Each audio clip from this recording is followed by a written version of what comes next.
Well, it's our practice, for those that know, at Community Church, to study through large sections of the Bible. And so we've been studying the book of Colossians. And this morning, we're up to Colossians 3, verses 20 and 21.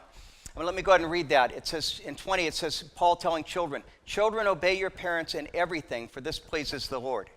And then in verse 21, he gives instructions to parents, especially to fathers, teaching them, "Fathers, do not provoke your children, lest they become discouraged." Now, I want to let you know I'm going to come back to these verses in 2 weeks. Next week, we have Julie's going to be with us in an interview, and then I'll come back to these in 2 weeks and look more extensively at what Paul's teaching us about parenting. And what we're going to see is that in these seemingly very simple verses, there's all kinds of practical instruction that Paul gives us that should guide us if you are a parent with children or with grandchildren, or if you are a child that's still living under your parents' authority. But I wanted to let you know that as I've prayed about this verse, this section over the last couple months, I felt that God was leading me to take this and to kind of back up and to see this issue from a little broader perspective. You see, because what Paul is teaching here and what God teaches through the Bible, when he talks about a parent and child and that relationship, it isn't just an issue of parenting. It's about a much broader issue of authority and honor. And I think that's a very relevant issue because we are, in our culture, I think, facing a real crisis of authority, of the whole idea of what is authority and how do people respond to people in authority. Over the past couple of years, we've seen this play out in our news. I mean, we've had multiple attacks against people serving in positions of authority, especially police officers. You have some protest groups that get together and they shout out chants that are basically calling for attacking and killing police officers. And what's amazing is that you have politicians that won't speak against that as something wrong, or you have people in media that won't speak against that, but that will almost lift that up as something that's good. And that's led to multiple attacks where now police officers have been attacked. People come up to them and attack them, shoot them, kill them, just because they're a police officer. And so we've got a big problem. What's not only there, what we see also is that we see violent riots that have sprung up in multiple cities, again, just in the last couple of years, much more than in the past. These riots that become incredibly violent, usually they're specifically focused on attacking, again, those in positions of authority. And they're violent, they're destructive.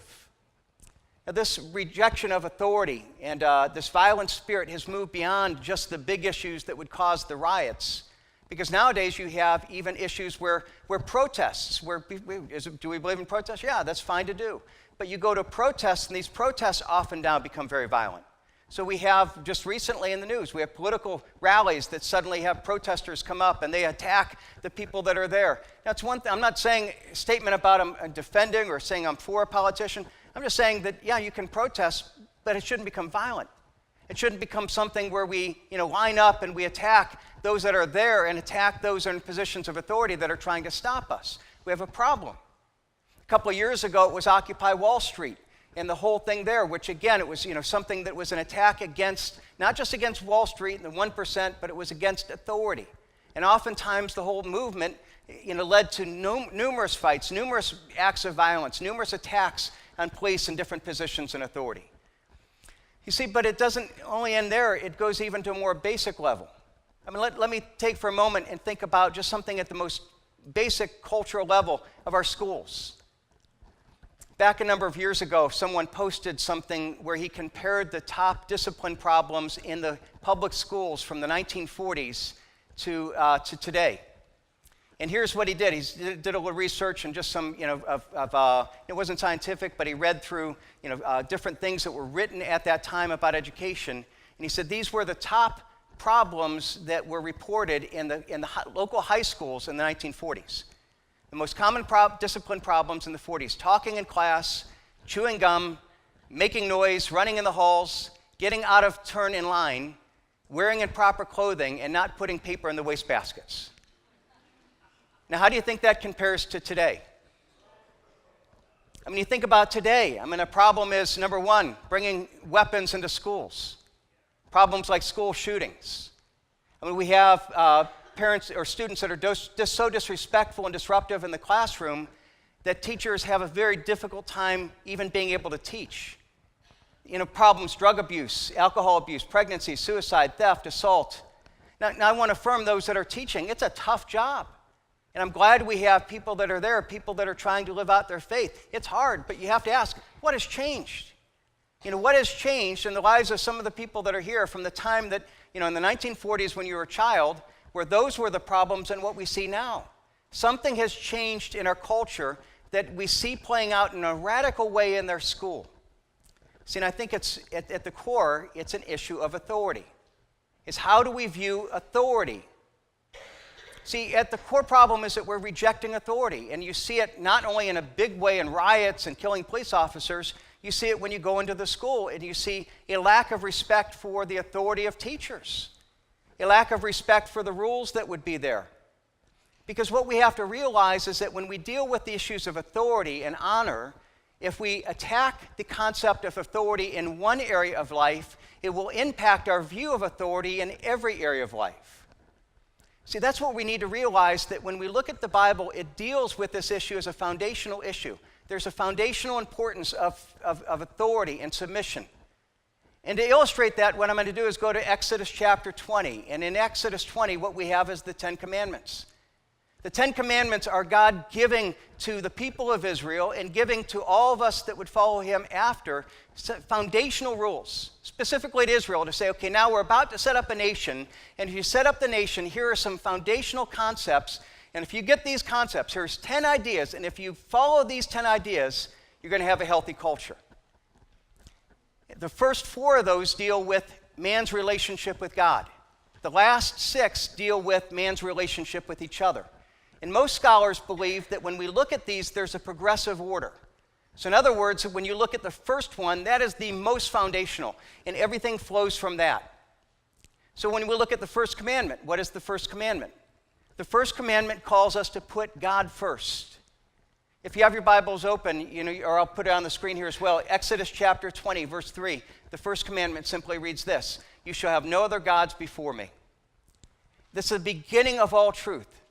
The first truth is that there is a God, and you're not him. That's the foundational truth. We have a God who's created us, who deserves our worship, who deserves our obedience. And the beginning of health, spiritually, relationally, in all areas of life, is putting God in the place of God.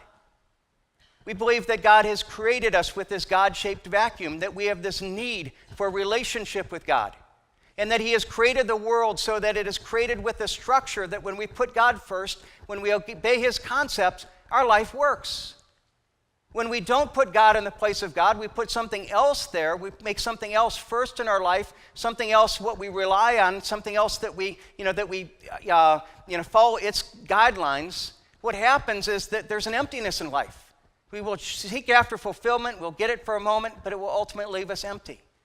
If we follow any other guidelines, it might work for a little while, but ultimately our life starts to wobble out of control. Every aspect. So it starts with understanding that you shall have no other gods before me. There is a God, and he deserves to be in first place. And if we put God there first, what happens is that it's not only a relationship with God, we recognize that he's given us his word, he's given us his principles, and that we align ourselves with his principles. All of life changes if we follow this command. Now that's the first command that interprets all of them. But then we go to the back 6, and this one defines that, but the back 6, again, there's a progressive order.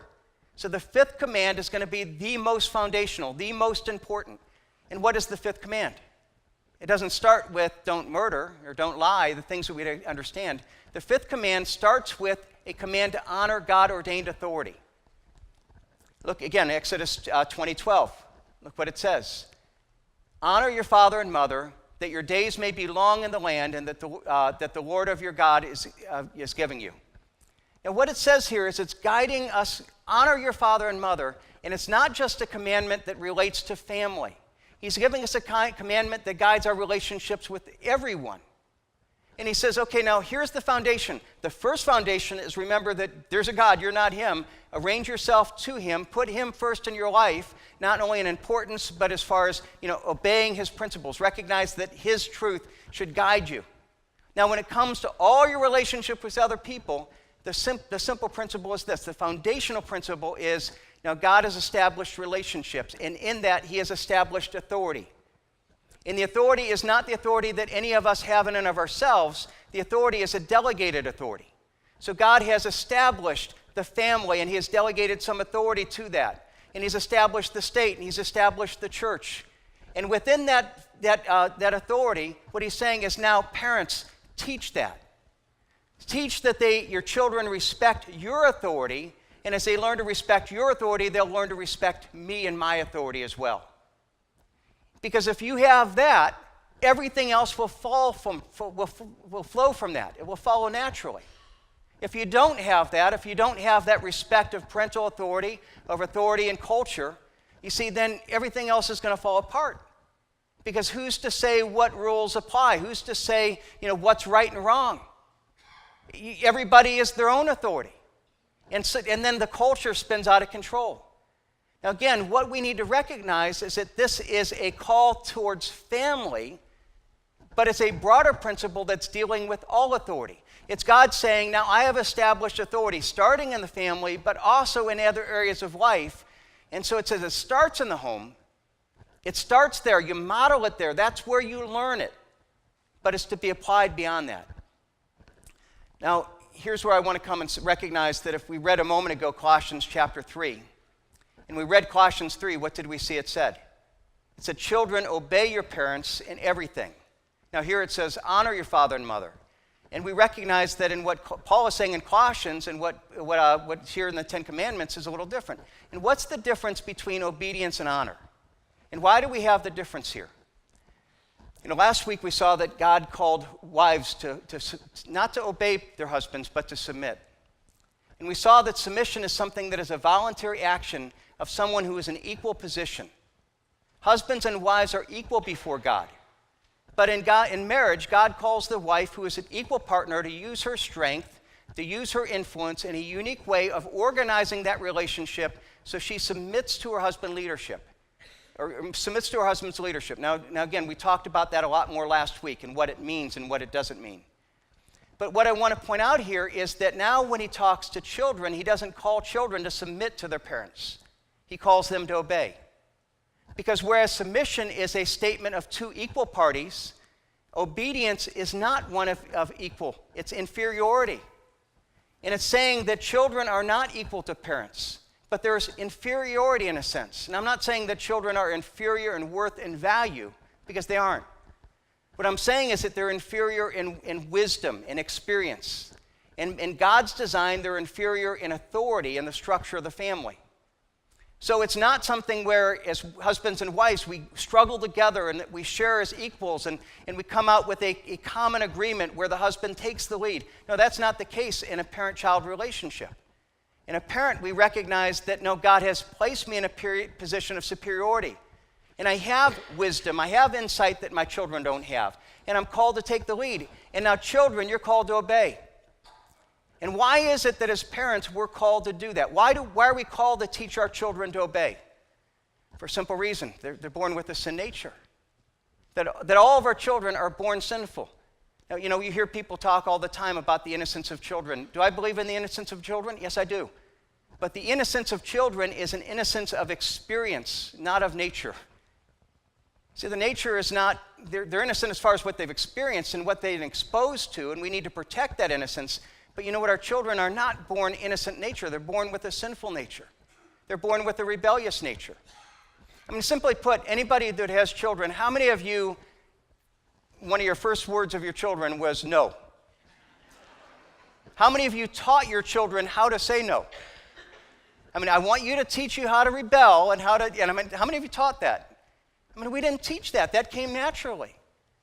I still remember, my oldest daughter, the moment she's this little sweet little girl, and I still remember the moment that, that it was just so clear that her sin nature. She's 1 year old and she's watching Barney on TV, and we call her, Tiffany, it's time to come eat dinner. Tiffany, she didn't come, and so finally I come over and I kneel in front of her and I press the off button on the TV and I said, Tiffany, I told you it's time to eat dinner. And she turns around and she whacks me across the face. And I'm like, where did she get that? Is Barney teaching her that? I mean, where does she get that model? I mean, I don't whack I don't whack my family, and Sandy doesn't whack me, and Barney's not, So where does she get that? I didn't have to teach her. That's innate. That's innate sin nature. And all of our children are born with that innate sin nature. So therefore, what do we need to do? We need to teach. We need to teach to obey. We're going to talk about this a lot more next week. We need to teach. We need to have consequences. See, we need to teach them that there's right and wrong. And again, we're going to talk about that. But here's what I want you to realize is that can I teach my children to obey me and at the same time they not honor me? Yeah. I can teach rote obedience because obedience focuses on shaping behavior, but honor focuses on shaping the heart. Is obedience important? Yes. Do I need to teach my children that they don't have the wisdom that I have, that God has put me in a position above them? Yes. Do I need to shape their behavior? Yes. But I realize that I need to not stop there. I need to go beyond that. I need to teach them not only to obey, but also to honor, to respect the authority that God has placed me in, to respect not only me, but then to respect God and other authority. See, what is the difference? The focus of the fifth commandment is not just on obedience, but it's on honoring. And what is honoring? And to do this, I'm going to do something we don't do real often. We're going to look at some of the words that are in the Bible. Let's look at the words in the fifth commandment in the Hebrew. The word that is there for honor is the word, we would pronounce it kabed. It means to be heavy, to make heavy, to honor by giving a person the weight of significance, or by recognizing that a person possesses such weight.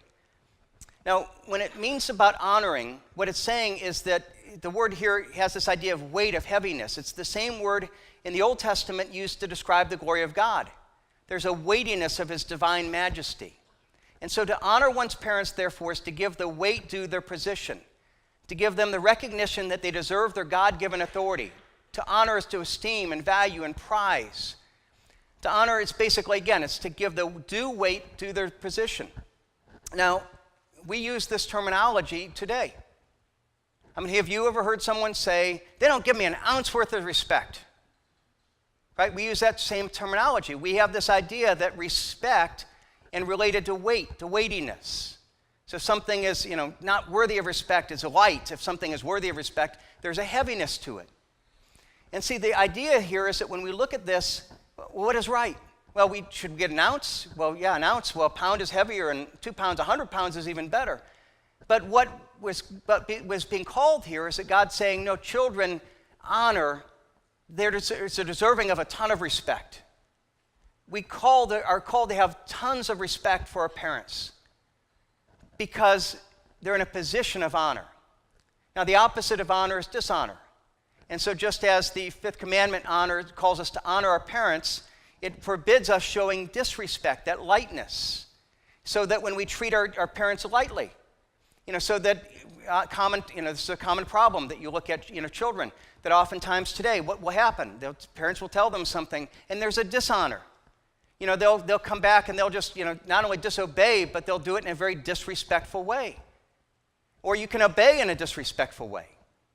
And unfortunately, it's something that's common in our culture. Even you look at kids' TV shows, it's all the kids dishonor their parents. Nobody gives honor because that's something that's not taught anymore. And I can think back with my kids and arguments that I've had with them. And I'll have one of my kids specifically. At times we would try to correct her about something, and she would say, "You interrupted me. You interrupted me." No. This is not a equal position. It's not something that we're going to talk here at a level of equality. No, I am the parent, and I'm okay in interrupting you. I have the authority to do that. You don't interrupt me. See, there are times that I have to teach my children to be able to respect, to honor, to give the weight that's due my position. The second word for respect is the Greek word timeo. It means fixing or recognizing the right value upon a person or thing's worth, ascribing worth or honor to something that we revere. Great illustration of that. Some of you may be a fan of this show. Have you ever watched the Antiques Roadshow? It's a show where what happens in PBS, these experts go out to locations and people bring all their old junk to them. They bring all this old junk, and these experts tell them if it's worth something. And sometimes they'll tell them, well, it's just a bunch of junk, but sometimes they'll say it's a priceless antique. This is something that is really valuable. And the idea is that they're not giving worth. They're not saying, well, here, let me make this valuable. What they're doing is they're saying, what you need to do is recognize the worth that's already there. Some things have no worth, some things do, and you might have just seen this as a bit of junk, but no, it has worth. Now you should recognize it. And so the commandment calls us to recognize the worth that God has placed upon the position of father and mother. And the worth is placed on them not how much we like them, not on how much, as children that you think they're right. It's based on the position, the integrity that God has put there. It calls us to recognize the worth and value that God has placed on the role. See, God has placed there on the role of parenting. But it's not just parenting, because when you understand this, what you recognize is that this principle goes beyond parenting. It goes to all authority that God has established. So let's look at the broader perspective. The focus on the commandment is all God-ordained authority. All God-ordained authority. In Romans chapter 13, Paul says this, "Let every person be subject to the governing authorities, for there is no authority except from God, and those that exist have been instituted by God. Therefore, whoever resists the authorities resists what God has appointed, and those who resist will incur judgment." Now, here's what he's saying. All authority. Now, what is he talking about there is specifically the state, the government. And he's saying, okay, now recognize that in the government, that authority has been established by God, and it's worthy of respect, not because we like the person or agree with the person, but because God has placed a dignity on the role. In fact, one of the most common complaints that you'll hear is that, well, I could respect this person, but not this person. I just can't respect him. Well, look at what it says going back to Romans chapter 13. He says, "For because of this you also pay taxes, for the authorities are ministers of God, attending to this very thing.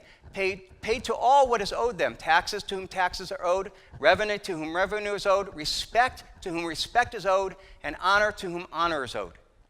Now, who in positions of authority are owed respect and honor? All of them.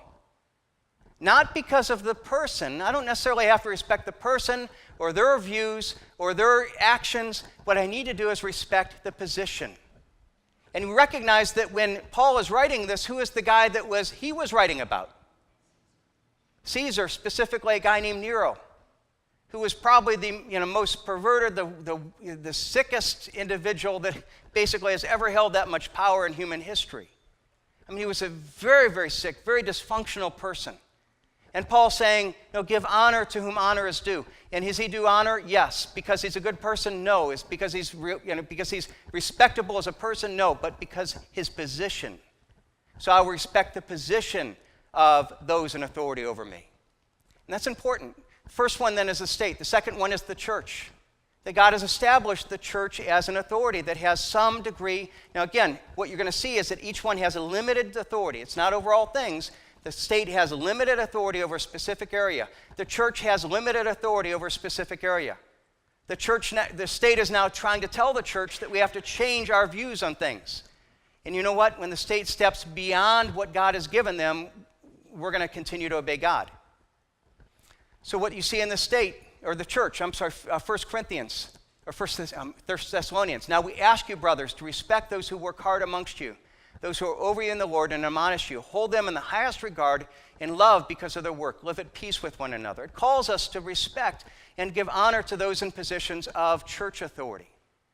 I remember when my dad taught me this. I shared this before. Some of you may have heard. I was in church one Sunday, and in our church we had a little welcome card with pictures of the pastor on it, and I remember taking that, and during the service, I added to the picture. I drew horns on them and a pitchfork and all kinds of things. And it was fine until my dad found the card. And he made me go to the pastor after the service and show him what I had done during the service and apologize for not listening. And I still remember that. Dave Burnham was my pastor, and I respected that man. And I remember, waiting until everybody was gone and going up to him and, "Pastor Burnham, I want to apologize for what I did. Here's what I did." And it weren't for the pimples and the horns and things like that. That made it all the worse. And I remember him, "That's okay, we'll try to listen." And he had to get in the car and just laugh afterwards. I doubt if he remembers that. But the thing is it taught me respect. It taught me there's a respect. Now, I want to tell you, I at times have struggled with this because it's hard for me to say, well, you need to respect me as a pastor. And I'm not asking you to respect me or the elders as people. We're saying I recognize that God has put me in a position, and the position that he has put me in deserves respect. And we don't know if we are really doing that until we disagree. Until I say something you disagree with, until we confront you in a sin that you don't like. See, whether you really acknowledge that is not true until it's revealed how you respond at those moments. See, but the foundational issue is the family. And this foundational because it's in the family where we first learn these things. See, if I do a good job teaching my children to respect me as parents, they won't have a hard time respecting church or government. If I don't teach them to respect me as parents, they will never learn to respect the Bible. They'll never learn to respect the government or any authority. And so that's why it starts. And you know what's interesting when you look at this?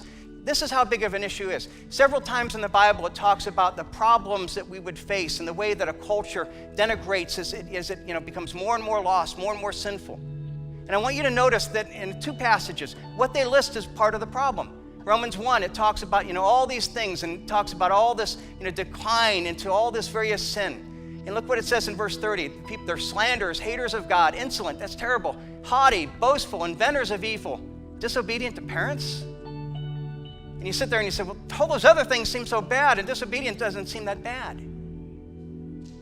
It does the same thing in 2 Timothy.